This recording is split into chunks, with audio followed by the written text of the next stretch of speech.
আসসালামু আলাইকুম। আশা করি সবাই ভালো আছেন।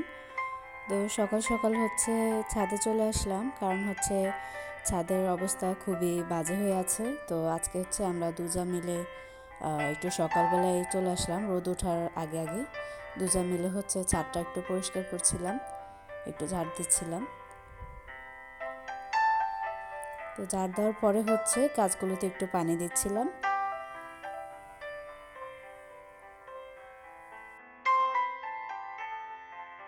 তো এই তো আমাদের ছাদ পরিষ্কার করা শেষ। যে কোনো কিছুই পরিষ্কার করলে দেখতে বসতে খুবই ভালো লাগে, একটু শান্তি লাগে। আর এই পাশে আমাদের গাছের ছাদের থেকে গাছটা পুরাই দেখা যায়। মাশাআল্লাহ, দেখুন অনেক সুন্দর করে গাছের মোগল হয়েছে। এই গাছটা আমাদের বাড়িতে সবার ফার্স্টে আর কি এই গাছে মোগল আসে। আর আমও সবার আগে হয়, অনেক মাশাআল্লাহ প্রচুর পরিমাণে আম হয়।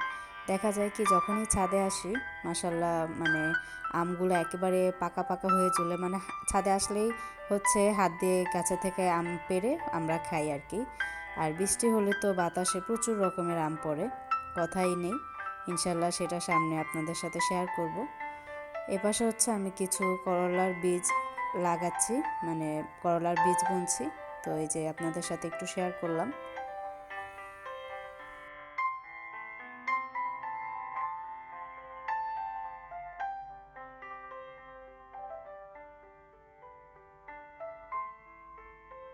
তো ছাদের কাজ শেষ করে আমার হাতের কাজগুলো একটু সেরে নিচ্ছি। আমি একটু ফ্লোরের যে কার্পেটটা বিছিয়ে রাখি সেটা একটু ক্লিন করছিলাম, সাথে রুমগুলো একটু ঝাড় দিয়ে নিচ্ছি। শীতকাল বলে কথা, আবার একটু ছোট দিন, সবারই একটু চট করে কাজ করলে ভালো হয়।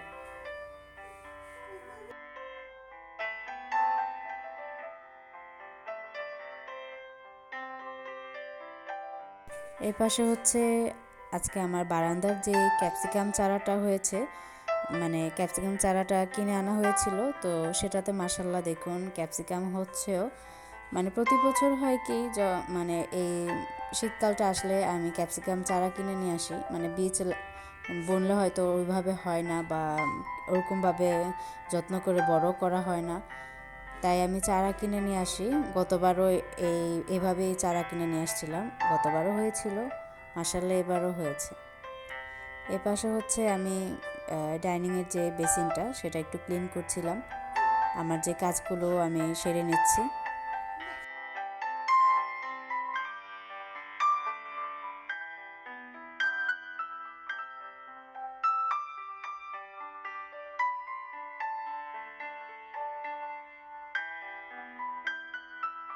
এখানে গ্লাস ক্লিনার দিয়ে ডাইনিং টেবিলটা একটু ক্লিন করছিলাম।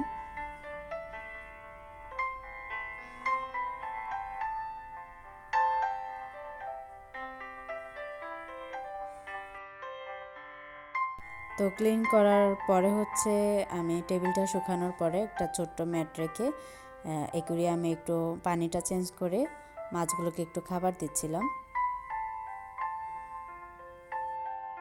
বিকেলবেলা আমার যা ছাদের থেকে কাপড়গুলো এনে দিল, তো আমি সাথে সাথে বাজ করি। তো চেষ্টা করি কোনো কিছু কাজ পড়ে থাকলে বা এলোমেলো হয়ে থাকলে সেটা সাথে সাথে চট করে করার, না হয়তো কেমন জানি এলোমেলো লাগে, অগোছানো মনে হয়। তো আমি সাথে সাথে কাপড়গুলো বাজ করছিলাম।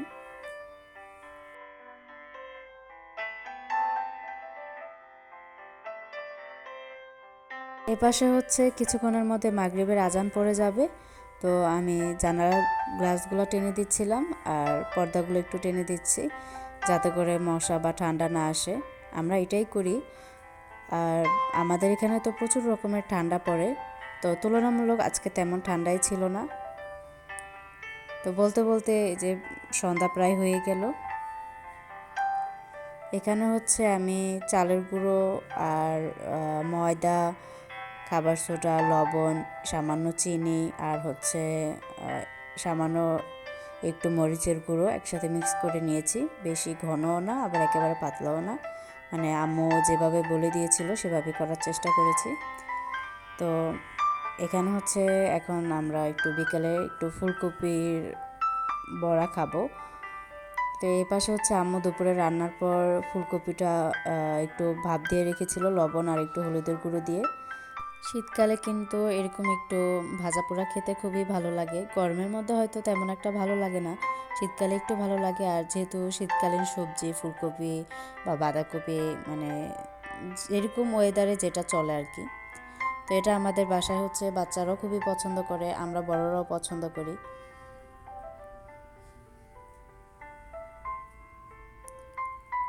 এভাবে তো এটা ফুলকপির বড়া আর হচ্ছে এভাবে মিষ্টি কুমড়ো ফুল যেটা হয় সেই ফুলটাও ভেজে খেতে খুবই মজা লাগে। আর একটা হচ্ছে আমাদের বাড়িতে বক ফুল গাছ লাগানো হয়েছে, ইনশাল্লাহ যদি হয়, আশা করছি হবে, সেটা হলো আপনাদের সাথে শেয়ার করব।